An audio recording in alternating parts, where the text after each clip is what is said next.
sa ni sa ri ma ga ma re ga ma pa ma ga re sa da da pa.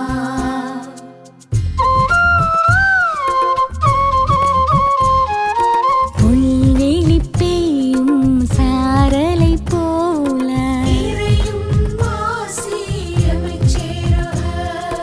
நீலம் குளிர் செய்யும் வான்மழை போல வான்வெளி உலவும் சூரியன் நிலவாய் தானென நினையா படைப்பும் நிலமாய் ஆசியும் அமைதியும் அகம் சேரவே இயேசு கிறிஸ்துவின் மனநிலை வேண்டும். ஆசியும் அமைதியும் அகம் சேரவே இயேசு கிறிஸ்துவின் மனநிலை வேண்டும்.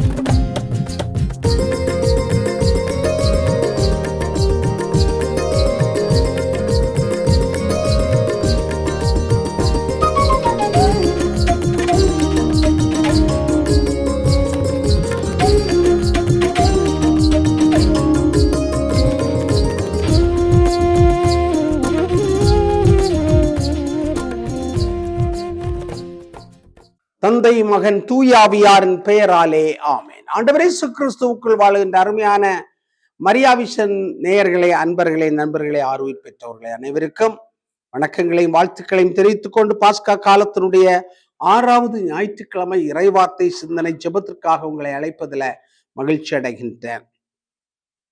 பாஸ்கா காலத்தினுடைய 6வது ஞாயிற்றுக்கிழமை அருமையான சிந்தனையை யோவான் நற்செய்தியிலிருந்து கொடுக்கிறது. 14 நூல் பிரிவு 14, 15 முதல் 21 வரை உள்ள இறை வார்த்தைகள். அக்காலத்தில் இயேசு தம் சீடரை நோக்கி கூறியது, நீங்கள் என் மீது அன்பு கொண்டு இருந்தால் என் கட்டளைகளை கடைபிடிப்பீர்கள்.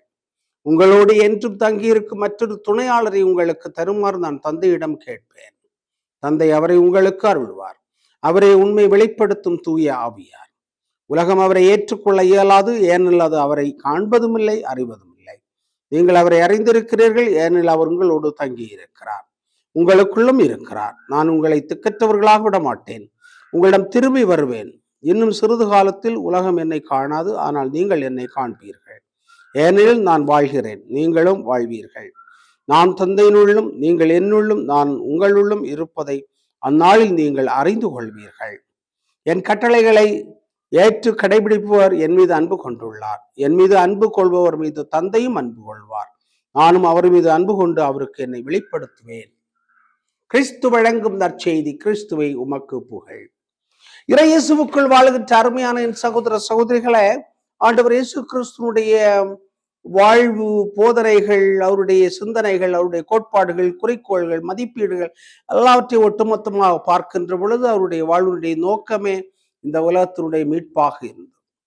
இந்த மீட்புக்காக தன்னுடைய உயிரை கொடுக்கின்ற விதத்திலே இருந்திருக்கிறது. உயிரை கொடுத்தது மட்டுமல்ல, உடன் இருப்பதில் அவர் இருக்கிறார். உயிரை கொடுத்து உயிர் தெழுந்து நம்மோடு உடன் இருக்கின்றவராக ஆண்டவர் இயேசு இருக்கின்றார். அதைத்தான் தூய ஆவியானவர் என்று நாம் சொல்லுகின்றோம்.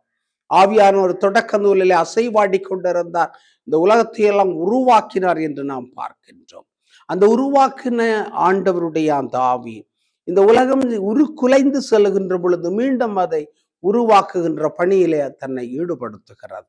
அதுதான் கடவுளுடைய ஆற்றல், கடவுளுடைய சக்தி, கடவுளுடைய வல்லமை, கடவுளுடைய உடனிருப்பு என்றெல்லாம் நாம் சொல்லுகின்றோம். எனவே ஆண்டவர் தொடக்கத்தில் இருந்து அசைவாடி கொண்டிருந்தவர் தொடர்ச்சியாக தன்னுடைய மக்களோடு இருக்கிறார். எனவேதான் மக்களை ஒருங்கிணைப்பதற்காக மோசையை அழைத்தார், ஆவியால் வழிநடத்தினார். இறைவாக்கினர்களை அழைத்தார், அவர்களை ஆவியால் வழிநடத்தினார். ஆண்டவர் இயேசு கிறிஸ்துவை அழைக்கின்றார். அவர் பாலைவனத்திலே சென்று அருமையாக சிந்திக்கின்றார், தீர்மானிக்கின்றார், முடிவெடுக்கின்றார், வருகின்றார். ஆண்டவருடைய ஆவி என் மேல் உள்ளது, ஏனெனில் என்னை அபிஷேகம் செய்துள்ளார் என்று லூக்கா நற்செய்தி 4வது பிரிவில அருமையாக சொல்லப்பட்டிருப்பதை நாம் பார்க்கின்றோம். ஆக ஆண்டவருடைய ஆவி நம்மோடு இருக்கிறது என்பதை நான் நம்ப வேண்டும். எனவே தான் ஆண்டவர் இயேசு, என்னை அன்பு செய்கின்றவர்கள் நான் சொல்வதை கேட்பார்கள், நான் செய்வதை கேட்பார்கள் என்று சொன்னால் அவர்களோடு நான் இருக்கிறேன் என்று அர்த்தம். அந்த அன்பிலே இருக்கிறேன் என்று அர்த்தம். அதைத்தான் முதலிலே சொல்லப்பட்டிருக்கு. நீங்கள் என் மீது அன்பு கொண்டிருந்தால் என் கட்டளைகளை கடைபிடிப்பீர்கள். ஒரு தந்தை மீது ஒரு மகன் அன்பு கொண்டிருந்தால் அந்த தந்தையினுடைய சொல்லை அந்த மகன் கடைபிடிக்கின்றான். அந்த தந்தையினுடைய ஆசிரியர் எப்பொழுதுமே அந்த பிள்ளையோடு இருக்கிறதை பார்க்கிறோம். ஒரு தாயை அன்பு செய்கின்ற பிள்ளையோடு தாயினுடைய அன்பும் பாசமும் அரவணைப்பும் எல்லாமே இருந்து கொண்டே இருப்பதை பார்க்கிறோம். அதுபோன்றுதான் ஆண்டவர் இயேசு கிறிஸ்து, நீங்கள் என்னை அன்பு செய்தால் நீங்கள் என்னோடு இருப்பீர்கள், நான் தந்தையோடு இருக்கிறேன், தந்தை உங்களோடு இருப்பார் என்பதை அருமையாக சொல்லிக் கொடுக்கிறார். நற்செய்தியினுடைய பல்வேறு காரியங்களை யோசிக்கின்ற பொழுது 2வது வாசகத்திலே சொல்லப்பட்டிருக்கிறது. அதுல பேதுரு சொல்லுகிறார், இந்த ஆண்டவரை அன்பு செய்வது என்று சொல்லக்கூடியது அவருடைய சொல்லை கடைபிடிப்பது ஆகும். எனவே அந்த பேதுருவுக்கு நிறைய நெருக்கடிகள் வந்தது. அப்போஸ்தலர்களுக்கு நிறைய நெருக்கடிகள் வந்தது. விசுவாசத்தை காப்பதற்கான ஒரு நெருக்கடி. அந்த நெருக்கடியில பேதுரு சொல்லுகிறார், தீமை செய்து துன்புறுவதை விட நன்மை செய்து துன்புறுவதே நல்லது என்று சொல்லுகிறார். தீமை செய்து துன்புறுவதை விட நல்லதை செய்து துன்புறுவது நல்லது என்று 1 பேதுரு 3:15 முதல் 18 வரை உள்ள இறைவசனங்களை நீங்கள் வாசித்து பாருங்கள். அழகாக சொல்லப்பட்டிருக்கிறது.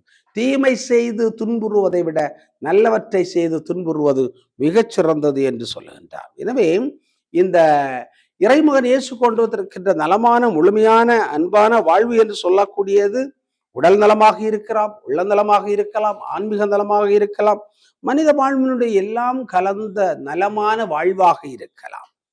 அதைதான் அன்பு என்று நாம் சொல்லுகின்றோம். அன்பிலே நிலைத்திருக்கின்றவர்கள் ஆண்டவர் இயேசு கிறிஸ்துவில நிலைத்திருக்கிறார்கள் என்று நாம் பார்க்கின்றோம். எனவே ஆண்டவர் இயேசு கிறிஸ்துவுக்குள் வாழும் அருமையான சகோதர சகோதரிகளை, இந்த தூயாவியானவர் அன்றாட வாழ்க்கையில சில தீர்மானங்களை எடுப்பதற்கு, சில முடிவுகளை எடுப்பதற்கு, சில நிலைப்பாடுகளை எடுப்பதற்கு நமக்கு துணை செய்கிறார்.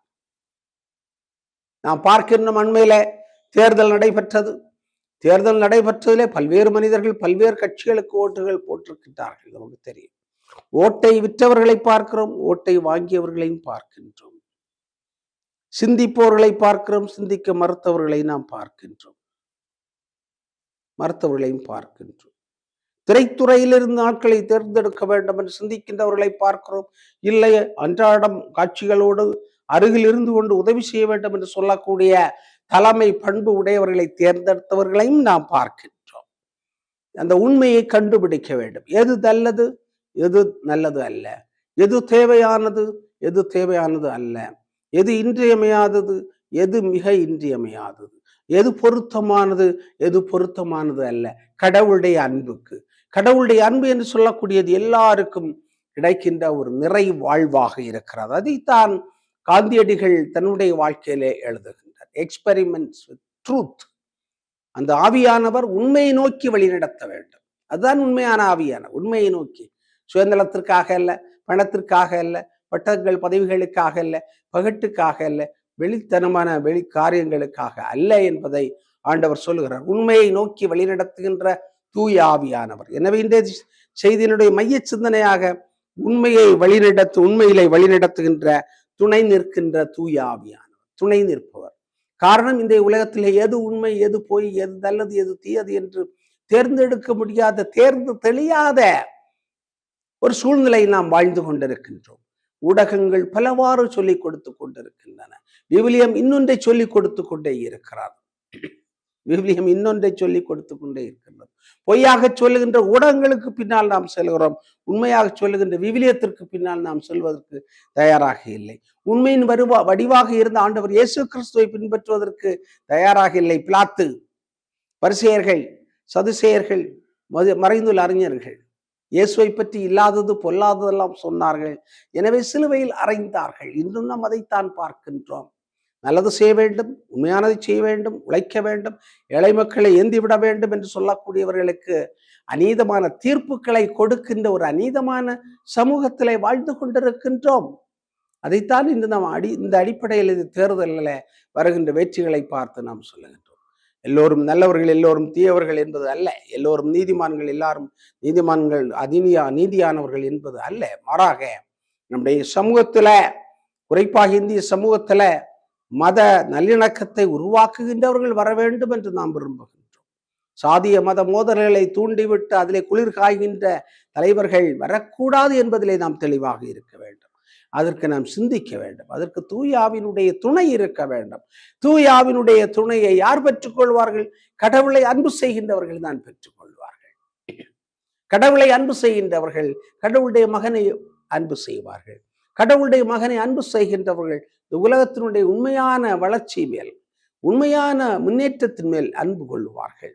அவர்கள் உண்மையிலே ஆய்ந்து பார்த்துதான் செயல்படுவார்கள் என்பதை நாம் அறிய வேண்டும். எப்பொருள் யார் யார் வாய் கேட்பினும் அப்பொருள் மெய்ப்பொருள் காண்பது அறிவு என்று சொல்லுகின்ற மிக முக்கியமான அந்த வரிகளை, அந்த கவிஞனுடைய வரிகளை நாம் சிந்தித்து பார்க்க வேண்டும். ஆனால் இன்று முகமூடிகளை போட்டுக்கொண்டு வருகின்றவர்களை நம்பிக்கொண்டு சீரழிந்து போகின்ற சமூகத்தை பார்க்கிறோம். முகமூடிகளை போட்டுக்கொண்டு பசுத்தோல் போர்த்திய ஓநாய்கள் என்று ஆண்டவர் சொன்னார் விவிலியத்தில். பசுத்தோல் போர்த்திய ஓநாய்கள் பார்ப்பதற்கு பசுவாக இருப்பார்கள், ஆனால் உள்ளுக்குள் ஒளிந்து கொண்டிருக்கின்ற, தாக்குகின்ற, அழிக்கின்ற, சீரழிக்கின்ற அந்த ஓநாய்களாக இருப்பார்கள். ஓநாய்களுக்காக ஓட்டு போட்டால் என்ன ஆகும்? ஓநாய்கள் சீரழிக்கத்தான் செய்யும் என்பதை நாம் உணர்ந்து கொள்ள கடமைப்பட்டிருக்கின்றோம். எனவே அன்புக்குனி அவர்களே, இன்று சமூகத்துல குழப்படியான ஒரு சூழ்நிலை இருப்பதை பார்க்கிறோம். உலக நாடுகளுக்குள் குழப்படியான சூழ்நிலை இருப்பதை பார்க்கின்றோம். போர்கள் நடக்கின்றன, வன்முறைகள் நடக்கின்றன, மக்கள் கொல்லுகின்ற சூழ்நிலைகளை பார்க்கிறோம், அழித்து ஒழிக்கின்ற சூழ்நிலைகளை பார்க்கிறோம், மத வெறி பிடித்து கொண்டிருக்கக்கூடிய மனிதர்களை பார்க்கிறோம். நாம் உண்மையை தேடுகின்ற, உண்மையை எடுத்துரைக்கின்ற தூய ஆவினுடைய துணையை நாடி செல்வோம். துணை நிற்பவர் தூய ஆவியானவர். எப்பொழுது ஆண்டவர் இயேசுவை அன்பு செய்கின்ற பொழுது, அவருடைய மக்களை உண்மையாகவே அன்பு செய்கின்ற பொழுது. ஜெபிப்போமாக. எங்கள் நல்ல தந்தை இறைவா, எங்களுடைய நாட்டுக்காக, எங்களுடைய குடும்பங்களுக்காக, எங்களுடைய சமூகத்திற்காக நாங்கள் ஜெபிக்கின்றோம். மத நல்லிணக்கம் இருக்க வேண்டும் என்று நாம் விரும்புகின்றோம். ஆனால் அதற்கு எதிராக சாதிய வன்முறைகள், அரசியல் வன்முறைகள், மத கலவரங்கள் எல்லாம் ஏற்படுகின்ற சூழ்நிலைகளிலும் வாழ்ந்து கொண்டிருக்கிறோம். இந்த சூழ்நிலைகளிலே துணை நிற்கின்ற தூய ஆவியானவருடைய ஆற்றலை பெற்று உண்மைகளை கண்டுகொள்ள வேண்டிய ஆற்றலை எங்களுக்கு தாரும். ஆமேன். தந்தை, மகன், தூய ஆவியாரின் பெயராலே ஆமேன்.